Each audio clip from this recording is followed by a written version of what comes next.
За юу байцгаана? Happy Monday guys. За өнөөдөр нэг дэх өдрийнхөө ээлж дугаараар за энэ юу ярих вэ гэхээр хүүхдэд травмагүй өсгөж болох юм уу? Тэ травмагүй ер нь хүүхдээ хүмүүжүүлж болох юм уу гэдэг тухай влог оруулах чинь. Тэгэхээр үнэхээр боломжтой. Тийм хүүхдээ травмагүй өсгөх бол үнэхээр боломжтой. Тэгээд өнөөдрийн дугаараар ерөнхийдөө травмагүй хүүхдээ өсгөх нууцын тухай та нартайгаа хуваалцах гэж байна. За тэгэхээр травмагүй өсгөх нь гэхээр одоо хүүхдээ ямар ч айдасгүй тий одоо тийм өөртөө айгу төгс эцэг их одоо юм шиг хүүхдээ өсгөх тухай ойлгож хүмүүс магадгүй. Гэтэл бол ерөөсөө тийм төгс мундаг тий одоо юм алдаа гаргадаггүй эцэг их байх тухай тийм ерөөсөө тийм ойлголт бол биш.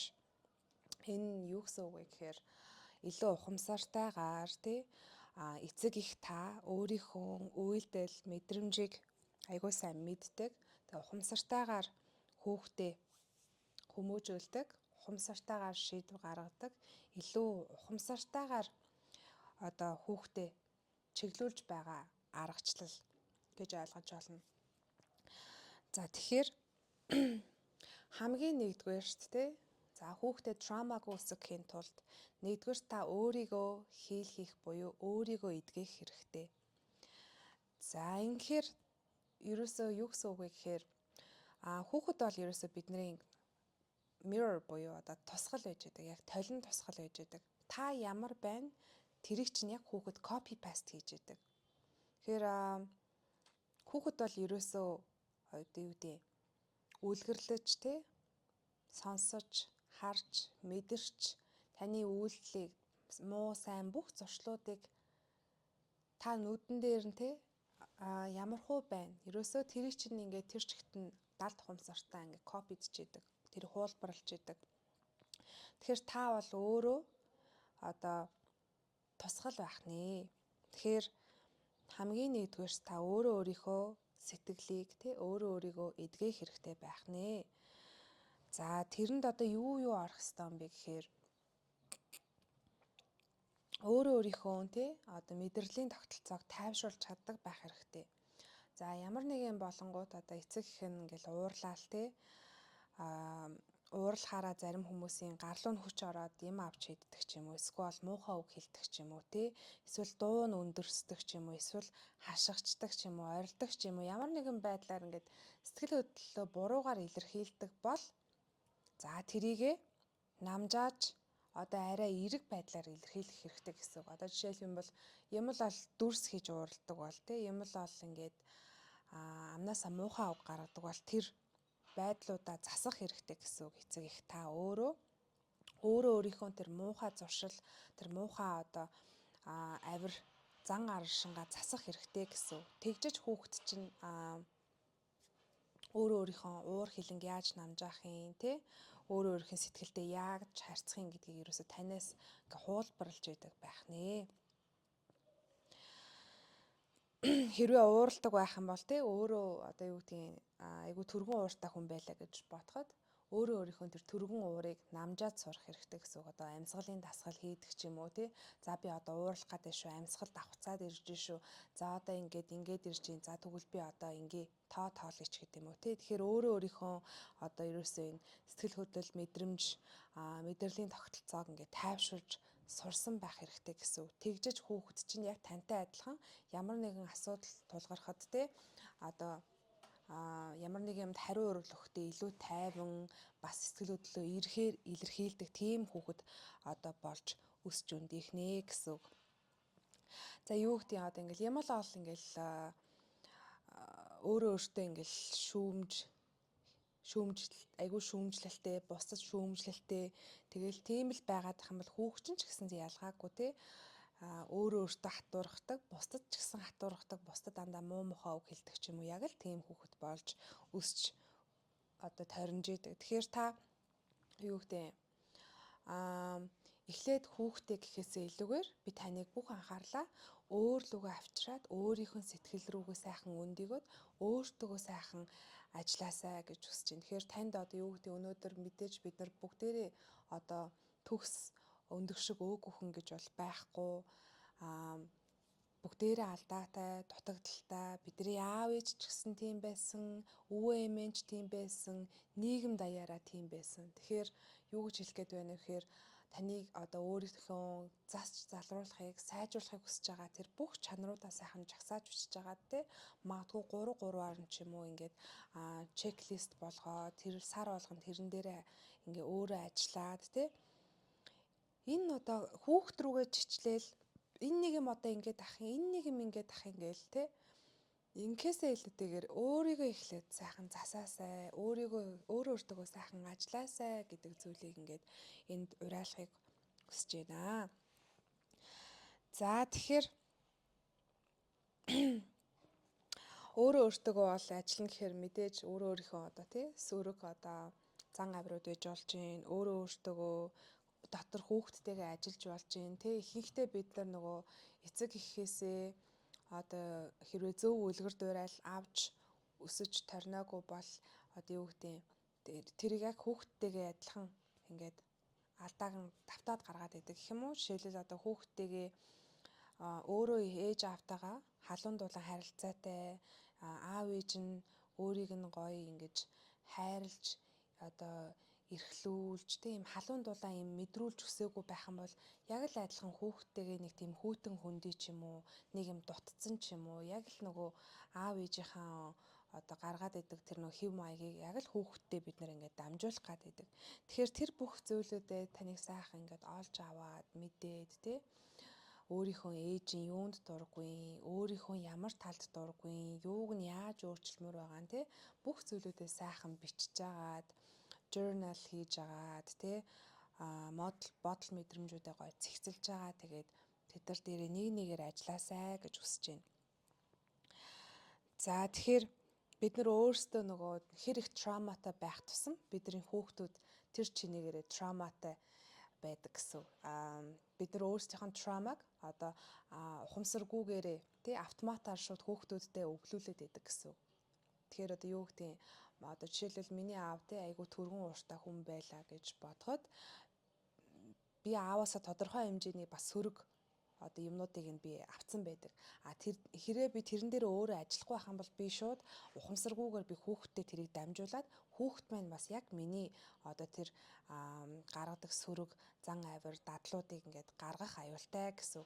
Энэ зөвхөн сэтгэл зүйн хувь дээр ч биш те зөвхөн бүр амьдралын бүр хэв маяг дээр хүртэл нөлөөлж идэг. Тэгэхээр Америкт ч үлээ хаана нэлээ бас нэг юм судалгаа байдаг. Одоо юу гэдгийг чихрийн шижинтэй одоо ээж аав нь тий хүүхэд нь чихрийн шижинтэй байх магадлал өндөр. Яагаад тэгэхээр багаасаа идэж одоо сурсан тэр нөгөө одоо хүнс тий яг хүүхэд нь яг бас нөгөө нэг би яг аав ээжтэйгээ адилхан хоололттой. Тэгээ хоололттой хүртэл ингээ өвлүүлсэн байдаг. Тэгэхээр зөвхөн хоол хүнсэн дээр ингэж гарч байгаа юм чинь бид нэр сэтгэл зүй дээр тий харагдахгүй л байгаа болохоос бид нэр маш их зүйлүүдийг ерөөсөө өвлж өгч идэг. За тэгэхээр ингээл юу гэдэг нь дотоод ер нь бол маш олон зүйлтэй бид нэр ажиллаж өөрсдөө хүүхэдтэй өөрсдийнхөө тэр муу мухай травмаг тий дамжуулахгүй байх боломжтой байх нэ. За хоёрдугаарт хүүхдээ травмаг үүсгэхийн тулд маш хүндлэлтэй харьцах хэрэгтэй хүүхдүүдтэйгээ. Хүндлэлтэй хүмүүжүүлэх гэж нэрлэдэг. За ерөөсөө өөрийнхөө найз тэ өөрийнхөө чамтай яг чацуу хүн гэж тэр тухайн хүүхдийг авч үзэх хэрэгтэй. Тухайн өөрийн гэсэн ертөнцтэй, өөрийн гэсэн үзэл бодолтой. Тэгэхгүй бид нар нөгөө нэг дээрээс хүүхдээ нөгөө нэг дандаа зэмлээд, буруутгаад, шүүмжлээд, голоод амхандаа нөгөө засгаж жагаад, амхандаа алдааг нь хэлчихэж байгаа ч юм уу, буруу юм хийхэд нь амхандаа үлгэрлэж жагаад хөөш чи тэ гэд бид нар нөгөө нэг юу яагаад идэг, чичлээд идэг, буруутгаад идэг, шүүмжлээд идэг. Тэгэхээр ерөөсөө ингэх тусам хүүхдүүд маань айгүй их гэмтэл авч идэг. Тэгэхээр бид нар өөрсдийнхөө найзуудтай хизээч хөөе чи одоо тэрийг инг энийг инг гэж ингээ харьцдаг шүү дээ тий. Бид нар өөрсдийнхөө найзтай айгүй гоё хүндлэлтэй харьцдаг. Тэгэхээр яг тэрнтэй адилхан та өөрийнхөө найзыг загнадаггүй. Яг тэрнтэй адилхан өөрийнхөө хүүхдийг загнах биш. Айгүй ивэр зөөлнөр аргадаж тий хүндлэлтэй ингэж харьцах юм бол хүүхэд чинь травмаг үүсэх боломжтой. Тэгэхээр бид нэр ингээл зэмлээл, шүүмжлээл, буруутгаад авах тусам хүүхдийн маань нөгөө зүрх рүү ингээ хадаас зоож байгаа юм шиг л мэдрэмжүүдийг өгөө. Тэгээ тэднийг дараа нь авсан ч гэсэн нөгөө ховлон нь үлдсэн тий. Тэгээ тийм ан цав ихтэй сэтгэлийн одоо юмд амархан ингээд сэвтдэг, өртдөг тий сэтгэлийн тэнхээ байхгүй, өөртөө итгэлгүй байдлууд тэр зэмлэлүүдээс тэр голж байгаа, тэр шившгэлж байгаа мэдрэмжүүдээс маш их ирж хүүхдүүд маань гэмтэл авч идэг. Тэгэхээр бид нэр ямарваа одоо хүүхдүүдтэйгээ харьцахдаа ерөөсөө юм дээрээс өнцгөөс тий дээр өнцгөөс ерөөсөө хүүхдүүдтэйгээ харьцахгүй яг юм энэ тэгш найзууд чи ч гэсэн адилхан хувь хүн бодгаал тий чи ч гэсэн үзэл бодлоо илэрхийлэх хэрэгтэй. Чи бол миний найз. Чи надтай ингээд сэтгэлээ хуваалцахад би чамайг шүүмжлэхгүй, би чамайг байгаагаар чинь хүлээж авна. Чи ингээд тэр эрүүл орон зайг, тэр нөхөрсөг байдлыг ингээд хүүхдтэйгээ тэр уур амьсгалыг ингээд бүрдүүлчих юм бол хүүхэд чинь травмаг үүсэх боломжтой байх нэ. За бид нар найзуудаа маш сайн сонсдог штэ тий ингээл амьдралын янз бүрийн зовлон болоод ингээл хажууд нь маш сайн сонсогч байдаг. Яг тэрнтэй адилхан хүүхдүүдээ ч гэсэн сонсож сурах хэрэгтэй байдаг. Ямар нэг юм болохоор ингээ яг өвдгөлж сууж агаад яг ингээд нурууныхын төвшөнд нь яг нөгөө биеийнх нь хэмжээний төвшөнд нь очиж байгаа нүдрүү нь харж агаад яг тийм контактыг үүсгэж агаад хүүхдтэйгээ харилцах хэрэгтэй.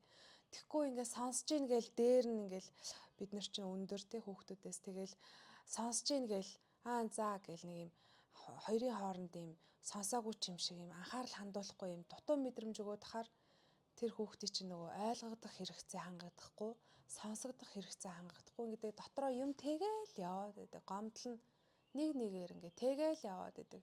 Тэгээ тээж явж байгаад ерөнхийдөө цаашдаа итгэлийг алдах ч юм уу та ингээд хүүхдээ ерөнхийдөө ингээд юмны өнцөг дээр ирмэг дээр эргэх тэр одоо нөхцөлийг нь хангаж идэг гэх юм уу бид нөр өөрсдөө л хүүхдүүдэд түлхэж идэг ойлгоогүйгээсээ болоод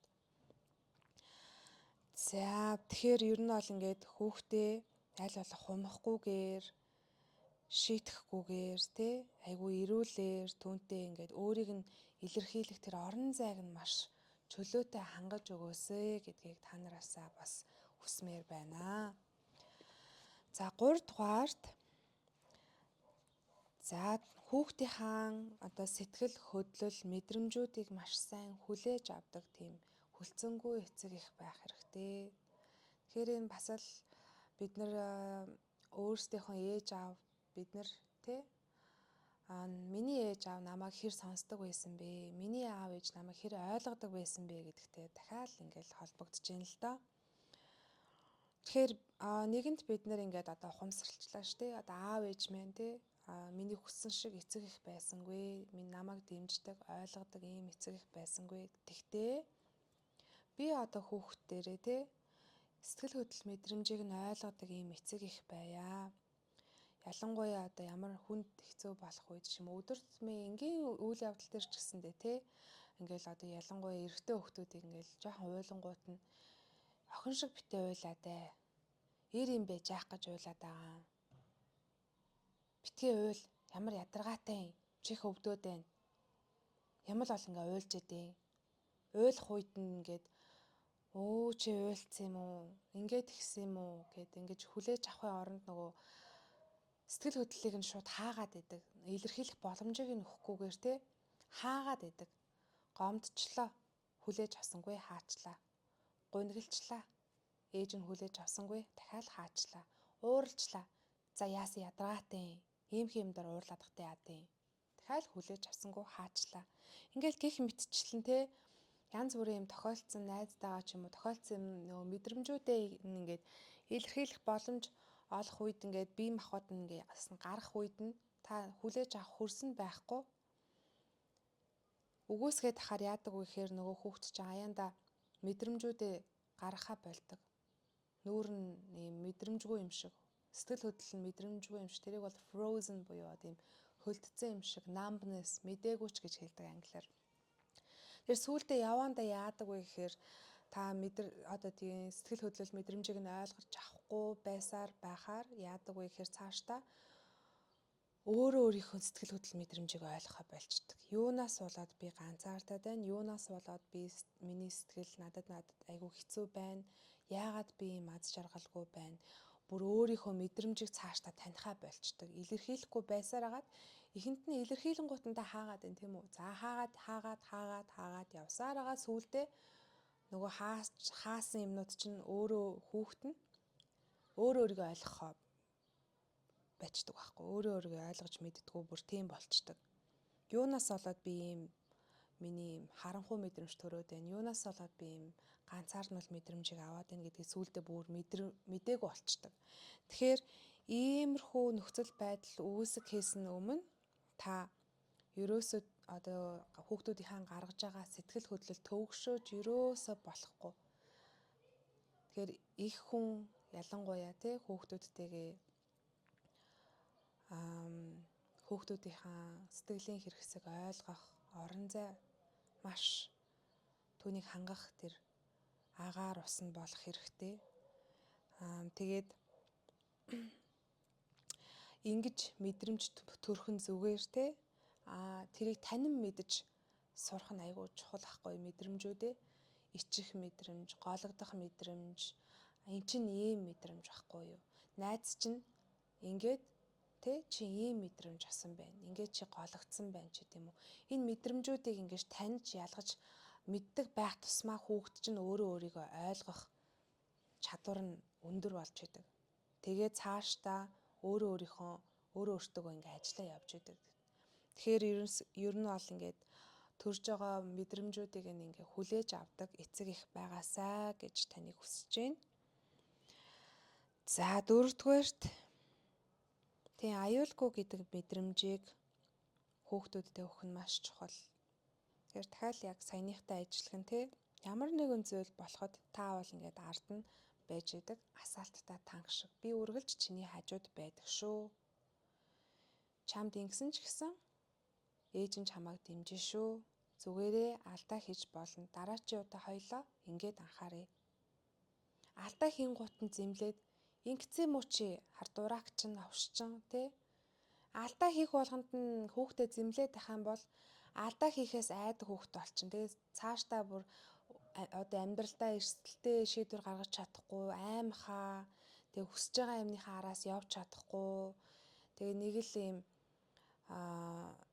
төгсрөх үзэлтэй, сайн байх хэрэгтэй, төгсрөх үзэлтэй баахан perfectionist хүүхдүүд том болоод ингээд хүнийгч perfectionist байх гал, өөрөө ч perfectionist байх гал, төгсрөх үзэлтэй байх гал, хүн жоохон юм ингуут нь тэрэн дээр нь дөөрөөлөд идэг Тэгэхээр тийм болоод идэг. Тэгэхээр ерөөсөө алдаа гарах үед нь зүгээрээ алдаа гаргаж болно, ойлгодог байх хэрэгтэй. Тэрийг ингээд хажууд нь дэмж алдаа гарах үед нь эхлээд буруутгахгүйгээр ойлгодог байх хэрэгтэй. Алдаагаа харин давтахгүй байхад нь та хажууд нь ингээд байх хэрэгтэй байхгүй юу? Нөхөрсгөр зөөвлөдөг тийм ээ. За тэднийг өөрсдийг нь хүүхдүүдээ өөрсдийг нь илэрхийлэх боломжийг олгох хэрэгтэй гэж энэ 5 дугаар. Тэгэхээр бас дээр яг л давхарцсан юм гарч байна. Тэгээ үүн дээр ингээд бас түшиглээд бүтээлч байдлыг нь дэмжих, хүүхдийн дуртай аймыг дэмжих, одоо хэрэгтэй үед нь хэрэгтэй үгийг хэлдэг, айгуу сайн магтдаг, урамшуулдаг та амар юм дэмжигч хүүхдийнхаа юм дэмжигч байх хэрэгтэй. Фэн нь байх хэрэгтэй. Бид нар ингээл одоо одуудыг шүтдэгтэй адилхан хүүхдүүд чинь ингээ өөрсдийнхөө одоо дуртай амьдаа ингээ цаг гаргах юм уу сайжрах үед нь бид нар хүүхдүүдийнхаа фэн буюу хүүхдүүдийнхаа шүтэн бишрэгч нь байж үргэлж дэмжих хэрэгтэй. Тэгэхээр энэ бол хүүхдэд маш их ихтгэл өгж идэг. За тэгээд Миний хувьд бол ингээд юу гэдэг яг энэ тал дээр бол ингээд айгу бага насандаа бол гэмтэл авч исэн. Аав маань юм л олонгууд тэгдэг байсан. Чиний ингэн гэж юу байсан? Зас гэл тий. Чиний ингэн гэж юу байсан гэл. Тэгэл тэр айлын хүүхэд ийм авч хахад чи ингэчлээ гэл. Ингээл айгу харьцуулдаг. Тэгэл за миний хийнч гэж юу ах вэ гэл. Яг энэ үгийг би айгу их сонсдог байсан байхгүй юу? Ааваасаа. Тэгээ явандаа энийг ч нөгөө айгу олон сонсоод ирэхээр хүн нөгөө өөртөө итгэх итгэлгүй болчихно. Тэгэхээр бидний эцэг их биднэрт нөгөө ухамсаргүйгээсээ болоод айгүй их юм сөрөг үгнүүдийг хэлж идэг. Бидний итгэлийг мохоосон, бидний гэмтээсэн тий. Би ч одоо ингээл 7 8 дугаар анги байлаа шүү дээ. Чиний ингэн гэж юу яасан гэл. Тэгэл яг тэр нь ингээд том болсны дараа ч гэсэндээ 20 хэд настайсан дараа миний ингэж гэж байх вэ гэл юм болгон дээр ингээл жоох ингээл тэгээд идэгсэн. Энэ хаанаас үүдэлтэй яагаад би нэг юм сонин өөртөө итгэлгүй юм хачин юм гинт орж ирээд идэв гэхээр яг ийм ааваасаа авсан юм сэтгэлийн гэмтэл байгаа байхгүй юу. Тэгэхээр та нарыгаа өөрсдийнхөө хэлж байгаа ярьж байгаа үгэндээ маш сайн ухамсартай эзэн болоосай гэж бас уриалмаар байна. Тэгээд за 6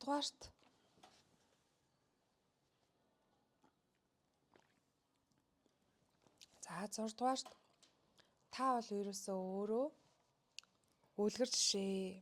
Дахиад нөгөө дээр байсан юм а давтаж хэлж дээ тий. Өөрөө уушлалт гуйж чаддаг тий. Өөрөө буруу юм хийчээ тэрийг хүлээж авч чаддаг. Хүүхдээсээ уушлалт гуйдаг. Тэгээ өөрөө алдаан дээрээ ажилдаг. Тэгэх юм бол яг л хүүхд чинь бас л та өөрөө уушлалт гуйхгүй байх юм бол хүүхд чинь танаас ч уушлалт гуйхгүй, бусд хүмүүсээс ч уушлалт гуйхгүй, өөр дээрээ ч ажиллахгүй. Тэгэхээр та бол ерөөсөө үлгэр жишээ. Хүүхдэд травмаг үүсгэх хамгийн чухал зүйл бол та өөрийнхөө тэр алдаа дутагдал травматайгаа хэр ажиллаж гин гэдгээс чинь шалтгаалаад хүүхдүүд чинь травмаг үүсгэх нь түүнээс шалтгаалдаг байх нэ гэдгийг ойлгож аваасай гэж хүсэж байна. За 7 дугаарт хүүхдүүдээ ерөөсө хянаж болохгүй гэж байна. За сонголтыг аль болох өөр нь хийлгүүлэх хэрэгтэй. Тэгэхээр бид нар ингээл өдөр тутмын жижиг зүйлс дээр ч юм уу ингээл хүүхдүүдийнхээ өмнөөс ингээл сонголт хийгээд идэг тий. Нэг толгойгоо тэгээд дараа нь нөгөө томорсон хойноо ингээд юу гэсээд байгаа мэдэхгүй, яах гээд байгаа мэдэхгүй, дуртай аймаа мэдэхгүй. Тэгэхээр бүх сонголтыг нь эцэг эхчүүд нь их өөрсдөө ингээд дураа мэдэж хийгээл те. Хүүхдүүдтэй ерөөсөө боломж олохгүй байсараад тийм нэг өөрийн гэсэн үзэлгүй, толгойгүй хүүхдүүдийг ингээд үйлдвэрлээд идэг. Тэгэхээр сонголтыг хүүхдээр өөрөөр нь дандаа хийлгүүлэх хэрэгтэй. Жижигч бай, томч бай. Таны үүрэг бол ерөөсөө чиглүүлэх үүрэгтэй. Яг ийм одоо гайд таавал чиглүүлнэ, зааварлна, хөтлөнө. Таны үүрэг ерөөсөө чиглүүлэх л үүрэгтэй. Тэгэхээр ямар нэгэн одоо үйл явдал боллоо гэхэд хүүхдээрээ дандаа сонголтыг хийлгүүлнэ. Та бол ингээд зөвхөн чиглүүлэх үүргийг хийх хэрэгтэй. За өөрсдийнх нь дотоод дуу хоолойг нь сонсоход нь тусалж байна гэсэн. Зүүн савингтай холбогдох нь тусалж байна гэсэн. За тэгэл хянаал цагдаал байгаадах тусам хүүхэд чинь өөрөөс айгүй холтноо гэсэн. Өөрийнхөө сэтгэл мэдрэмжээс холтно. Өөрийнхөө зүүн савингаас холтно. Юу гэсээд байгаа мэдгүй төөрсөн хүүхэд болно гэсэн. За 8 дугаарт за мэдээж бид нар ямар нэгэн зүйл болоход хүүхдүүдэд хамгаалдаг. Гэхдээ хитрхийг хамгаалж болохгүй гэж байна. Тэгэхээр сэтгэл хөдлөлөө ойлгодог, танин мэдэх буюу одоо тэр emotional intelligence буюу одоо тэр сэтгэл хөдлөлөө ойлгодог тэр чадварыг нь нэмэгдүүлэх хэрэгтэй гэж байна. Тэгээд өөрийнхөө сэтгэл хөдлөлийг ойлгодог, танин мэддэг тий, өөрсдийгөө ойлгодог, сэтгэл хөдлөлөө эрүүлэр илэрхийлдэг. Ямар нэгэн зүйл боллоо гэхэд уурлахын оронд ингэж болох нэ. За тий ерөөсөө маш эрүүлэр гаргадаг тэр орон зайг нь та өөрөө үйлгэрлэх нэ гэдгийг дахиад энэ дээр яг дурдж байна.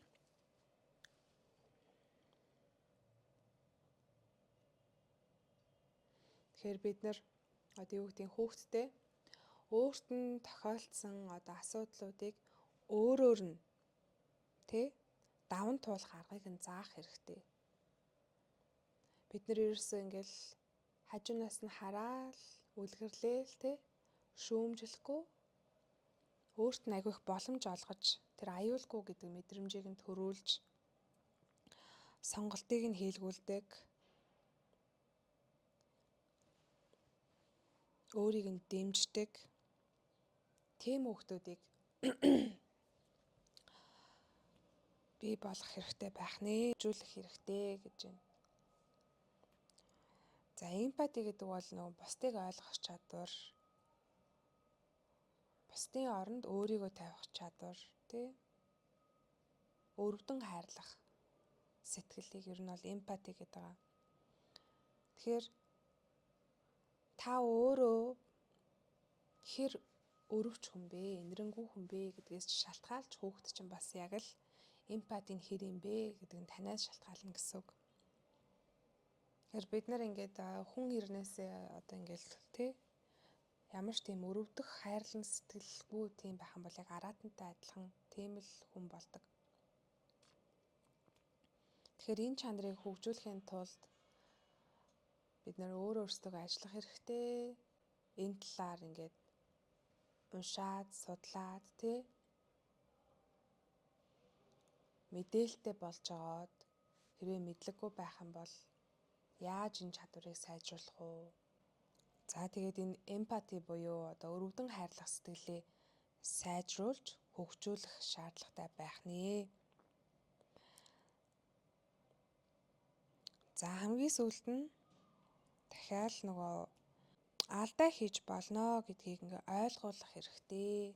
Тэ? Нөгөө алдаан дээр нь битээ зэмлээд, буруутгаад, тэ? Амар ингээд хэр тоолоо битээ үлдээгээсэй л гэдэг. Тэгэхээр бид нар алдаанаасаа болж алдаа гаргасныхаа төлөө хүүхдүүдтэй маш их юм травмаг өгч идэг. Айдсын траума өгдөг. Шившиглэх, өөрөөсөө ичих, бусдаас ичих, гологдох тий алдаанаас нь болж бид нар хүүхдүүдтэй маш их траума өгч идэг. Тэгэхээр алдаан дээр нь битээ ингэж амар хатуурхаарэ тий алдаа хийж болноо гэдгийг ингээд хүүхдүүдэд ойлгуулж тий харьцах хэрэгтэй байх нэ. За өнөөдөр ерөнхийдөө нэг иймэрхүү сэдвийн тухай ярьлаа. Тэгээд хүүхдүүдээ травмагүй өсгөх нь таны өөрийнхөө травматай хэр ажиллаж өөрийгөө хэр хийл хийж байгаатай чинь холбоотой. Хүүхэд чинь те ямар хуу байх нь вэ гэдэг нь ингээд шалтгааллах нэ. За тэгээд өнөөдрийн влогтой хамт байсан бүгдэнд нь баярлалаа. Тэгээд хэрэгтэй ганц хоёр ч гэсэн мэдээлэл байсан байхаа гэж итгэж байна. Тэгээд дараагийн влогоор уулзъя. Баяр таа.